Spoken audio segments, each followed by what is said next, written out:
สมัยก่อนเราเป็นคนที่ขายวัสดุทางการเกษตรแล้วเศรษฐกิจตกต่ำสินค้าเกษตรตกต่ำเจ๊งสิครับรออะไรคือทุกคนในชุมชนก็แย่หมดผมก็แย่ด้วยเพราะผมเป็นคนขายปีนี้เป็นปีที่ต้องบอกว่าเศรษฐกิจตกต่ำแต่ของผมโต10 เท่าจากวันนั้นมาวันนี้ก็เติบโตมา10 ปีทำให้ดีกว่าที่เขาจ่ายและ over deliver ต้องเกินความคาดหมายเท่านั้น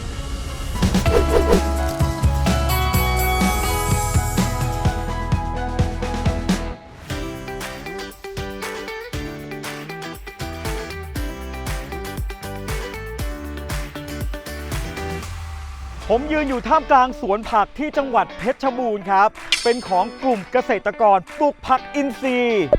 ซึ่งผักสดๆเหล่านี้จะถูกเก็บแล้วนำมาต่อยอดทำเป็นผงผักในรูปแบบใหม่เจ้าแรกในประเทศไทยที่ทำเกรดคุณภาพระดับโลกครับ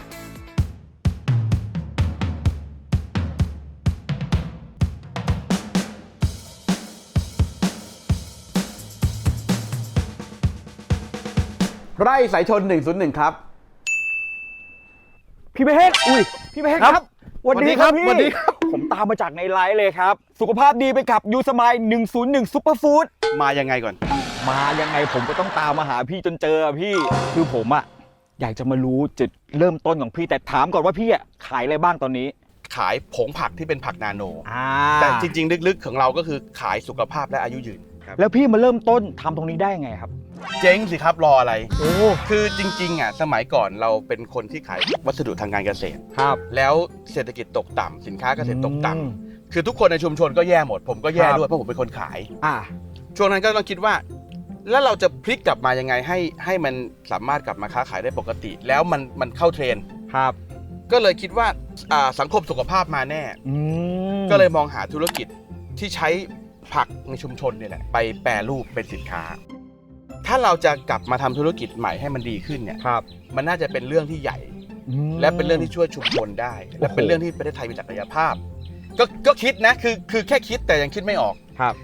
แต่วันหนึ่งอะครับเราเจอคนญี่ปุ่นเขารับซื้อผักทั้งหมดเลยครับแล้วเราเห็นผักบางส่วนเนี่ยมันใหญ่เกินไปมันเล็กเกินไปก็ถามเขาพี่เอาพวกนี้ไปทำอะไรเขาบอกเอาไปทำผงผักเฮ้ยผงผักเหรอวะ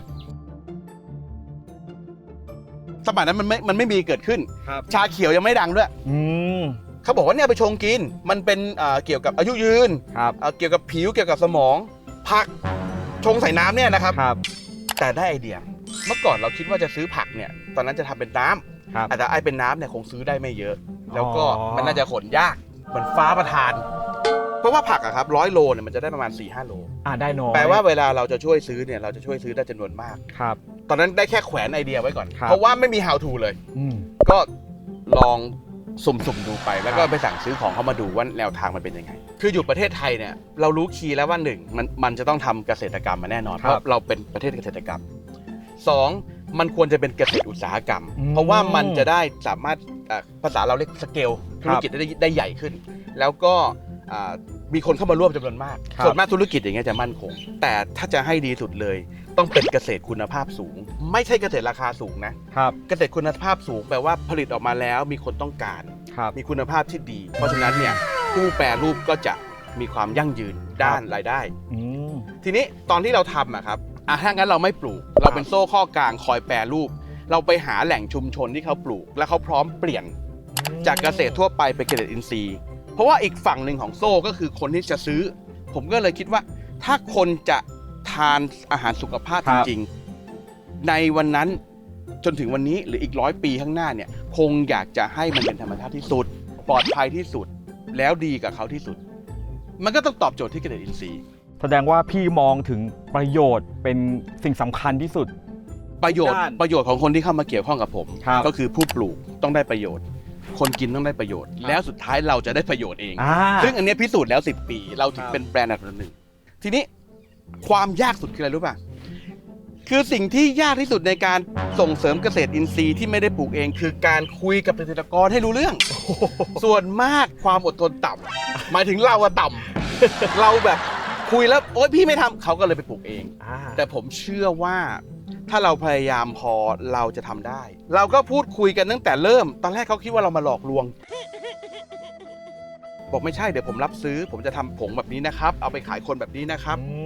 ส่วนไอ้คนกินเขาก็แบบเคยเห็นแต่อาหารเสริมที่มันปรุงแต่งผมจะขายผงผักเพียวนะครับผมก็พาเขามาดูแปลงเราเป็นโซ่ข้อกลางไงเชื่อม พอเชื่อมปุ๊บเนี่ยเขาเริ่มเชื่อแล้วเขาเห็นด้วยกับเราสรุปว่าคุยกันรู้เรื่องแล้วคุยกันรู้เรื่องแต่ว่า ทุกวันนี้10 ปีก็ไม่รู้เรื่องคือบางทีเราก็ต้องเข้ามาดูบ่อยๆพูดคุยกับเขาแต่สำคัญที่สุดเลยเนี่ยเราต้องมาพร้อมกับรอยยิ้มครับคืออะไรรู้ไหมคืออะไรพี่เงินดีครับรออะไรรายได้ที่ดีของคนปลูกคือสำคัญสุดไม่งั้นใครจะปลูกให้เราส่วนคนซื้อเนี่ยเขาก็อยากซื้อดีสุดในราคาที่คุ้มสุดครับเพราะฉะนั้นความยากเนี่ยแค่นี้ก็ยากแล้วอยู่กับเราคือทำอย่างไรให้ทุกอย่างมันลงตัวแล้วผมใช้เวลาประมาณ2 ปีถึงลงตัวได้ผงผักดีสุดได้คนทานที่สุดจากวันนั้นถึงวันนี้เราไม่เคยยอดตกเราเติบโตขึ้นเรื่อยๆแล้วก็ปีนี้เป็นปีที่ต้องบอกว่าเศรษฐกิจตกต่ำแต่ของผมโต10 เท่าจากวันนั้นมาวันนี้ก็เติบโตมา10 ปีกับผงผักที่ถือว่าเป็นผมว่ามันดีที่สุดสำหรับลูกค้าพี่เบสครับผมพอจะเห็นภาพเลยพี่ผมอยากจะรู้ว่าพี่เนี่ยนำไปทำเป็นผงผักยังไงครับก็เดี๋ยวพาไปดูเลยว่ามันทำอย่างไรไปลุยเลยไปเลยครับไปดีๆครับระวังตกล่องครับ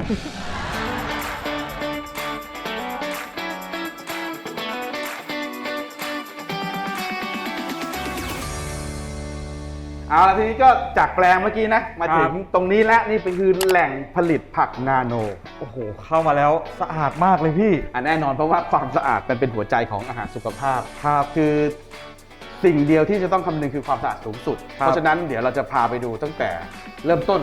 ว่าเรามีการดูแลเรื่องความสะอาดของสินค้าอย่างไรนะครับแล้วมันส่งคุณค่าอย่างไร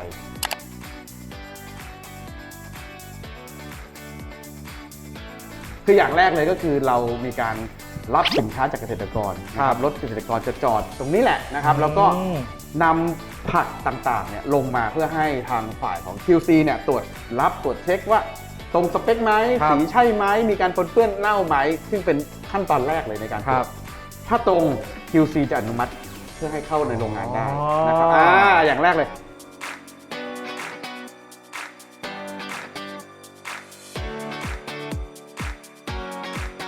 เสร็จปุ๊บเข้ามาปั๊บเนี่ยถึงแม้จะเป็นผักอินทรีย์ครับซึ่งเรารู้ว่ามันสะอาดแต่แน่นอนครับผักอินทรีย์จะต้องปลูกด้วยดินสารอีโคไลโคลีฟอร์มต่างๆเนี่ยเราก็จะมีกระบวนการที่เรียกว่าการล้างคือการฉีดชำระล้างพวกดินพวกเศษหินอะไรออกไปก่อนเสร็จปุ๊บนะครับจะมีการล้างด้วยเครื่องอัตโนมัติซึ่งเครื่องนี้เป็นเครื่องที่ล้างได้ถือว่าสะอาดที่สุดในโลกตอนนี้แล้วก็จะมีการผ่านสายพานเข้าไปมีการฉีดน้ำด้วยหัวฉีดจำนวนมากเพื่อให้จุดที่มันซ่อนเล็กๆน้อยๆออกให้หมดหลังจากนั้นนะครับจะลงไปสู่กระบวนการการตีเหมือนเครื่องซักผ้าเลยตีเพื่อให้สิ่งสกปรกเนี่ยไหลออกให้หมดทุกอย่างต้องสะอาดออกหมด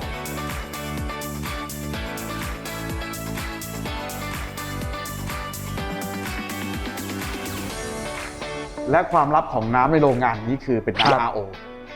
น้ำ RO คือน้ำที่ไม่มีอะไรเลยเป็นน้ำที่สะอาดที่สุดในโลกครับแล้วก็เติมเกลือเติมน้ำส้มนะครับเติมเบกกิ้งโซดาครับพวกนี้เติมเข้าไปรวมถึงปูนเปลือกหอยครับเพื่อให้เชื้อจุลินทรีย์หรือเชื้อโรคต่างๆรวมถึงสารเคมีเนี่ยมันถูกทำลายออกไปหมดจะเหลือแค่ผักสะอาดบริสุทธิ์ละเอียดมากพี่ทุกขั้นตอนงานละเอียดงานเขาเรียกว่างานศิลปะอาหารนะครับหลังจากนั้นก็ต้องหั่นให้เล็กที่สุดเพราะว่าเวลาเราหั่นเล็กสุดเนี่ยเราจะได้ผักที่เข้าในเครื่องลดความชื้นเนี่ยในเวลาที่น้อยลงคือถ้าเกิดผักมันแปรรูปน้อยผักยิ่งสดมากครับเพราะว่าเรากำลังทำผักนาโนซึ่งเป็นผักสดผง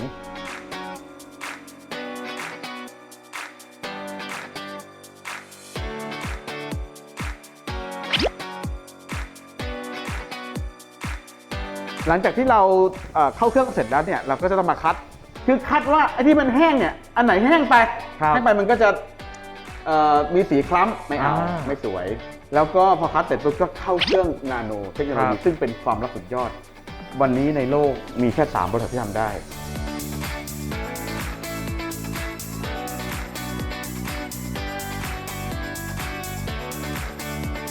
หลังจากนั้นมาก็จะเป็นกระบวนการในการชั่งตวงแล้วก็บรรจุ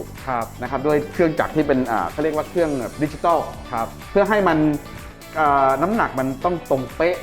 ตรงตามมาตรฐานอุตสาหกรรมด้วยนะครับสำคัญมากตรงนี้แล้วก็พอบรรจุเสร็จปุ๊บก็จะเข้าเครื่องชิงฉลากหรือติดฉลากแล้วอันนี้ก็เป็นเครื่องอัตโนมัติวิ่งตามสายพานไปสวยงามออกมาเป็นสินค้าสำเร็จพร้อมส่งถึงมือลูกค้าเลย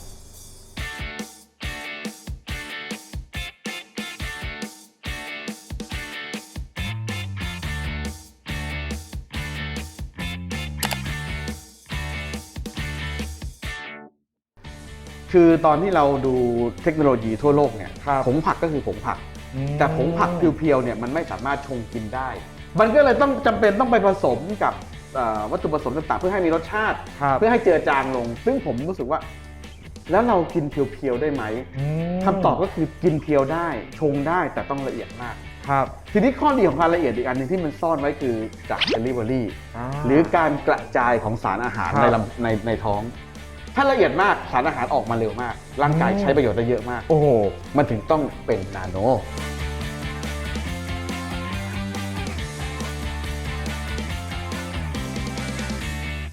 พี่เบสครับที่เราคุยกันไว้ว่าความละเอียดระดับนาโนเป็นไงพี่คือมันมีความละเอียดมากกว่าผงแป้งทั่วไปแต่อันนี้คือผงเนื้อผักซึ่งเดี๋ยวให้ดูครับโดนัทอันนี้จะเห็นว่ามันเป็นเหมือนไหมเหมือนอะไรเหมือนแป้งพับละเอียดมากทีนี้เอาขออนุญาตแตะอังนี่เอาแขนมาเอาหลังมือจะเห็นว่าเราทาเห็นไหมโอ้โหนี่มันเนียนมากเลยพี่เนียนเลยเนี่ยคือเราสามารถทาได้เห็นไหมมันหายไปเลยทีนี้ข้อดีของความละเอียดนาโนคืออะไรครับมันชงน้ำเย็นได้มันทำเป็นน้ำผักเหลวๆได้แล้วทั้งหมดนี้ละเอียดระดับนาโนหมดเลยไหมพี่ทุกตัวเป็นนาโนเกรดหมดนะครับเราพัฒนาตั้งแต่ผงผักจนไปถึงตอนหลังเราเป็นผงถั่วคือตอนหลังๆเนี่ยแพลนเบสมันมาแพลนเบสมาแต่แพลนเบสที่มาจากต่างประเทศเนี่ยส่วนมากแล้วจะเป็นสังเคราะห์เคมีคือไอโซเลตคอนเซนเทรตคือเอาผงถั่วหรือผงธัญพืชเนี่ยไปผ่านกระบวนการเคมีเพื่อเอาโปรตีนออกมาซึ่งอันนั้นอ่ะดีในสมัยก่อนแต่ปัจจุบันเนี่ยเราสามารถเอานาโนเทคโนโลยีเนี่ยไปทำเป็นโฮโลเกนพาวเดอร์ก็คือถั่วบดแต่มันบดในระดับที่เอาไปชงได้เลยชงได้เหมือนนมเลยแต่จริงๆมันคือถั่วปั่นละเอียดมากคือมันมีสินค้าถ้าเกิดเอามาให้ดูหมดก็คงจะเยอะมีเกือบ35ชนิดโอ้โหเยอะมากแล้วอย่างนี้พี่มีที่ปรึกษาหรือมีตัวช่วยไหมครับคือต้องบอกว่ามันจะไม่เกิดสิ่งนี้ขึ้นถ้าเราไม่มีกรมส่งเสริมอุตสาหกรรมกระทรวงอุตสาหกรรมเพราะว่าในวันที่ผมมีไอเดียและริเริ่มเนี่ยวันนั้นไม่มีใครช่วยผมหิ้วความฝันไปหากรมส่งเสริมอุตสาหกรรมแล้วบอกเขาว่าสิ่งนี้มันจะช่วยประเทศไทยได้และมันจะเป็นนวัตกรรมที่เป็นเชิดหน้าชูตาของเมืองไทยไม่มีใครเก็ตมีกรมส่งเสริมเข้าใจแล้วผมก็เลยได้โอกาสตั้งแต่เรื่องพัฒนาแพคเกจจิ้งพัฒนาโปรดักต์เพิ่มช่องทางการตลาดตลอดระยะเวลาเนี่ยผมได้รับความช่วยเหลือจากกรมส่งเสริมมากจริงๆถ้าไม่มีกรมส่งเสริมอุตสาหกรรมไม่มีเราแน่นอนแล้วพี่วางเป้าหมายในอนาคตของไร่สายชน101ไว้ว่ายังไงบ้างครับเป้าหมายที่ผมคิดก็คือว่าเราสามารถผลิตสินค้าเนี่ยจำนวนมากเพื่อออกไปให้คนรักสุขภาพได้ทั่วโลกไม่ใช่แค่ประเทศไทยแล้วก็เราอยากจะให้ต้นทุนมันต่ำลงเพื่อให้ทุกคนเนี่ยเข้าถึงคำว่าสุขภาพดีได้จริงไม่ใช่เพราะว่ารวยแต่เพราะว่าทุกคนรักสุขภาพและทุกคนมีค่าเพียงพอที่จะอายุยืนเพียงพอที่จะใช้ชีวิตอย่างมีความสุขมาถึงคำถามสำคัญบ้างดีกว่าพี่อะไรคือหมัดเด็ดของไร่สายชน101ครับถ้าถามว่าหมัดเด็ดเลยนะครับแล้วทำให้เราชนะตลาดมาตลอดเลยก็คือเราทำสิ่งที่ดีเกินความคาดหมายของลูกค้าเสมอแล้วเราส่งมอบสิ่งดีนี้กระจายไปทั่วอย่างที่เราบอกว่าเราเป็นโซ่ข้อกลางคนปลูกก็มีความสุขคนทานก็มีความสุขเพราะว่าเขาได้รับทานอาหารที่ดีง่ายสะดวกตรงตามมาตรฐานเพราะฉะนั้นถ้าถามว่าหมัดเด็ดคืออะไรคำสั้นๆครับ best money value ทำให้ดีกว่าที่เขาจ่ายและ over deliver ต้องเกินความคาดหมายเท่านั้น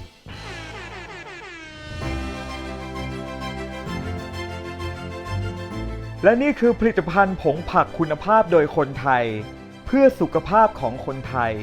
คนได้ทานสินค้าคุณภาพเพื่อสุขภาพที่ดีเกษตรกรรายได้ดีมีความสุขไร่สายชน 101